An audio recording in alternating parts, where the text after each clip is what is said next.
Wizard Roadshow narrated script episode title, The Tartaria Question. What if the stones remember more than we do? Intro. Hello, my friends. Welcome back to the Wizard Roadshow. Tonight, we're stepping into one of the most mysterious and controversial research topics of our time.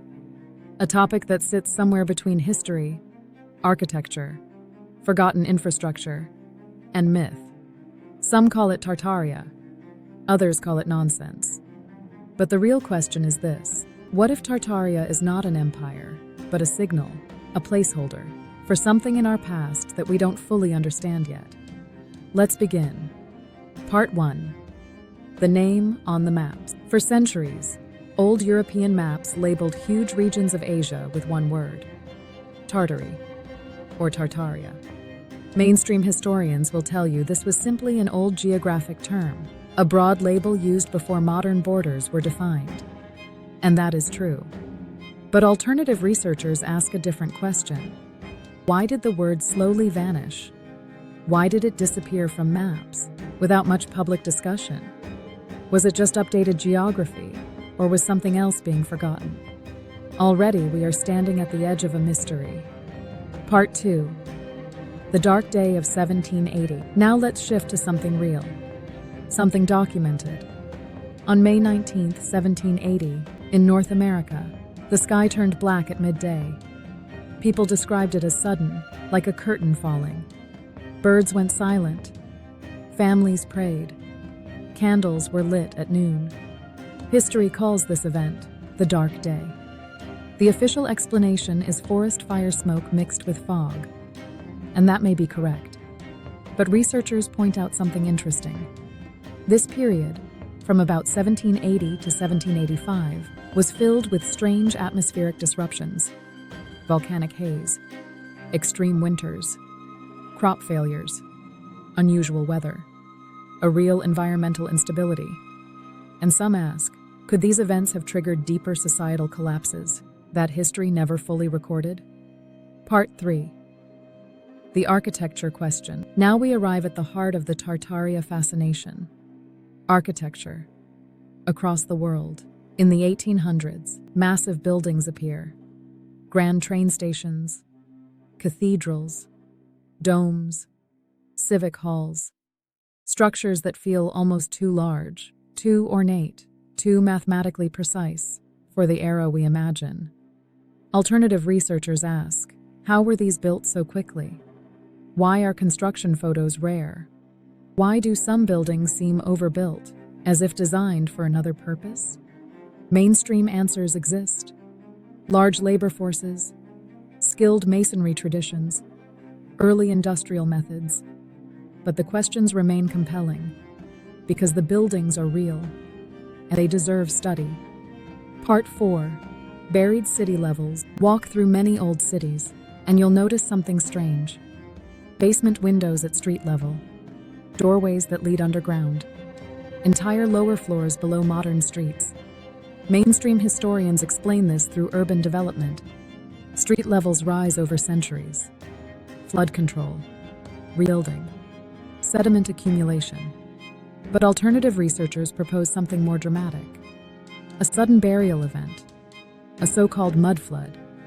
Is that real? Or is it misunderstood stratigraphy? The answer is not belief. The answer is measurement, geology, core samples, municipal records. This is where curiosity becomes science. Part 5. The underground layer. Another recurring theme is hidden infrastructure. Tunnels, subfloor voids, sealed corridors beneath civic buildings, hydraulic systems, early electrical routing. Much of this is historically normal. Cities had extensive underground networks. But what fascinates researchers is the removal. Obsolete subsystems sealed away. Bronze valves with no documentation. Corridors forgotten. Was it suppression or simply modernization? And loss of trade knowledge? Either way, the underground remains one of the greatest archaeological frontiers of the modern city. Part 6. Lost energy and atmospheric technology. Now we reach the most speculative territory. Claims of atmospheric power harvesting, perpetual lamps, copper domes that sang in the wind, buildings acting as regulators, not generators. Mainstream science is clear. Resonance does not create energy. Ambient harvesting exists, but at low power levels. And yet, it is true that early electrical experiments were widespread. It is true that some technologies were abandoned, not because they failed, but because centralized grids became cheaper and controllable. So perhaps the lesson is not free energy myths, but forgotten pathways of engineering. Part 7. The Tartaria idea as a research signal. So, what is Tartaria? Is it a lost empire? Probably not in the way the internet imagines. Is it a conspiracy? Not proven. But is it a signal that our historical understanding is incomplete? Yes. Tartaria may be a modern myth that points toward real questions. Questions about craftsmanship, infrastructure, resilience, centralization, and what societies choose to remember or forget. Part 8. The Wizard's Call. This is the Wizard Roadshow. So, here is my invitation. Do not replace history with fantasy. Do not replace curiosity with dismissal. Measure buildings.